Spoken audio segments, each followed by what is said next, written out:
verdik. Hamı fikirləşir ki, dünya Ləmana yüngül cəzalar verir. Bugün sənin qanını özüm içəcəm. Adaptar da vermişsin daha dünya. Ay sen tüpürmeden yüzüme tüpürdün bütün imkan verdi. Ben 10 defa dedim. Sen. Aklın dayandı hara tələsin. Bu cemaat yığılsın da sen de başlayan ki böyle PK'ya başlamak istiyorsan. Tema değil mi? Kazavı edebilirim. Ben razı olmazım. Kaçsa. Ay Allah. Geleceksen peraşki satacaksan 20 yanvarda. Şu. Sen qabaqcını deməlisin ki, başıma razı olmayasın. Baxtılar da ona fikirləşməyə. Gələ, fikirləşmə. Uca sən özü razı olmaya bilməzsən. Все, getdin sən. Getdin, peraşki satacaqsan bugün. Rast ki belədir, hövsələsizlik elədin. Get peraşki sat. 20 yanvarda. Vəssalam. Yaxşı, problemdir. Yaxşı. Gəl.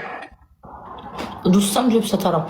Mənim nə cəzam olacaq? De, bax, arxayındır dostlar deyir, udursam gəlib sataram. Görürsünüz? Görürsünüz arxayındır. Mənim cəzam nədir? Sənin cəzan da olsun.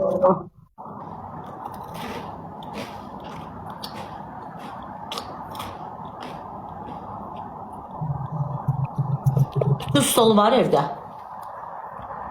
Bütün stolu. Hə, var. Paltar var. Yox, paltar yoxdur. Biz nədə ağaclarla, taxta ilə gəzirik. Market var. Var, Ləman. Uydu stoluna gedərsən marketin qabağına, zəhmət olsa paltarları üstləyərsən. Mən də deyib piraşkımı sataram. Hayır. Keyfin çıxmalıdır da, görürsünüz. Düz marketin qabağında. Okey? Yaxşı. Yaxşı. Ay Allah. Ağır cəza verdi ha yenə. Mama qatı, hə? Ağır cəza verdi yenə. Lanet olsun. Hazırlaşın. Yenə aləmimiz zəydi bir-birinə. Mən problem deyil. Hazırcasına başlayaq.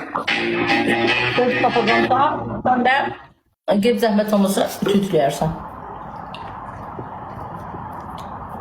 Görürsünüz nə ağır cəzadır sizdə.